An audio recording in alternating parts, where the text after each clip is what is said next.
The next morning Jeff arrived very late on the journey and he also seemed very preoccupied about something. Barbara had to coax him to even talk to her. "Are you okay?" she asked. "You seem a little lost." "I'm fine," he almost muttered to himself. "I've just been a little worried. I'm sorry I wasn't there yesterday, but my dad was taken into hospital, heart trouble." "Jeff, you're not my taxi service, you don't have to ferry you everywhere," she sighed. "I could use the exercise anyway. But you had to walk home, and since you told me about your encounter with creeps."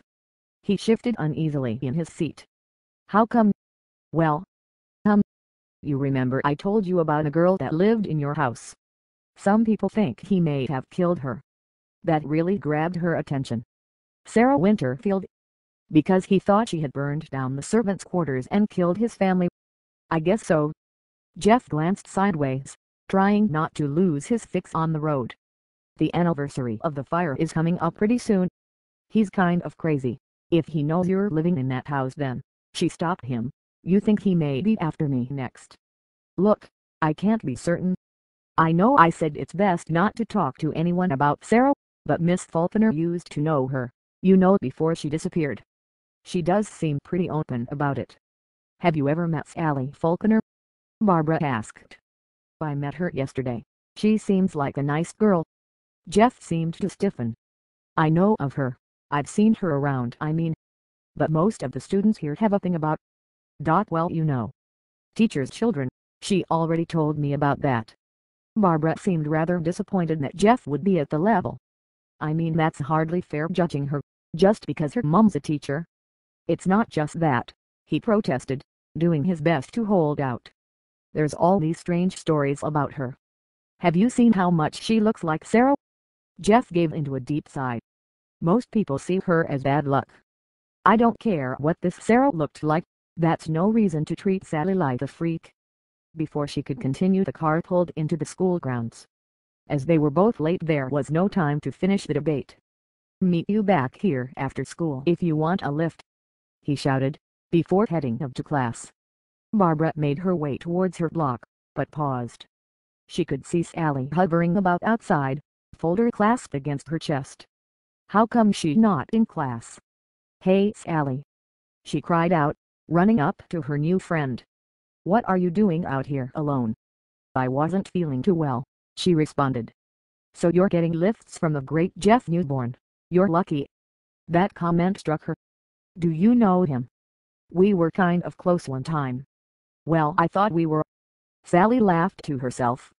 "I must have been a complete dork thinking anyone could love me for who I am. But he dumped me after 2 weeks. At the time he said I wasn't his sort. I learned later he thought I was boring. But he said he hardly knew you." "Well, he's hardly lying. You can't exactly get to know someone in just a fortnight." Barbara looked at her watch. "Look, I'd better get going.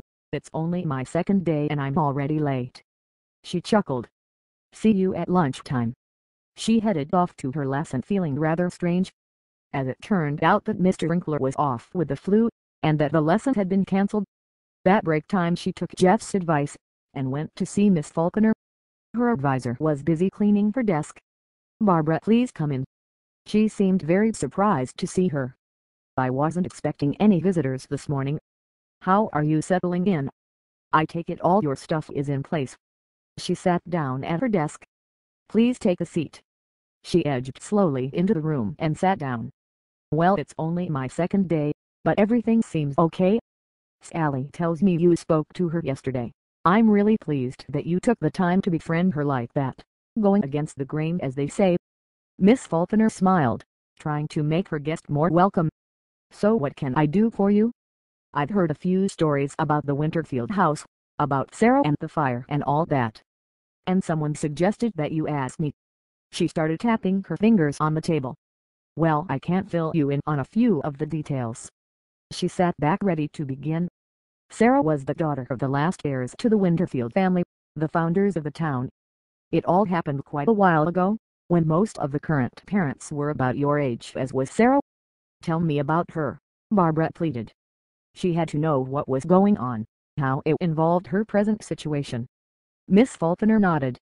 "She was a very sweet, fun-loving girl, though some people who didn't really know her said she had two personalities. What do you mean? Sometimes she would be very down to earth, like by most kids, though she could be quite the troublemaker. She was very good at winding up the teachers, they never would complain. Yet other days she could be quite a little snob, criticize other children's behavior and suck up to the teachers. Sounds strange. Barbara raised her eyebrows. Did she have that Jekyll and Hyde disorder? When the person acts like two different people? We never knew. The Winterfields were very secretive about the subject, even embarrassed. They believed very strongly in the individual. What happened to her? You know how racist some people could be. Sarah was brought up to believe that dark-skinned people should be servants. But the hatred grew beyond that, the next step up from her parents' arrogance. That's why Mr. Crail thought she burned and killed his family. Well, he's always claimed she was in the house just before the fire. He said he saw her leave so calmly. The next thing he knew was that the servants' quarters were in flames. She sighed wearily. He ran into the house, did his best to save them, but he failed, getting badly burned in the process. Sarah always denied setting that fire. I believe she was too kind to do anything like that, even with her views. What did Crail do? Barbara interrupted her. He went round spreading lies, stirring up the pot you may say, and before long he had gained an angry mob. They started marching up to the house in protest, making their views known. Mrs. Winterfield told me that Sarah was out on her swing. Barbara felt a large lump form in her throat. You mean the swing round the back of the house? That's the one, Miss Falconer continued. A couple of yads had joined the maddening crowd. You know, the sort that join protests just to cause trouble. An image floated into Barbara's mind, of a lone girl happily swinging there, with the echoing shouts of approaching protesters. As her advisor continued, the picture became more vivid. The troublemakers spotting Sarah as she swung. The yobs broke away from the main group.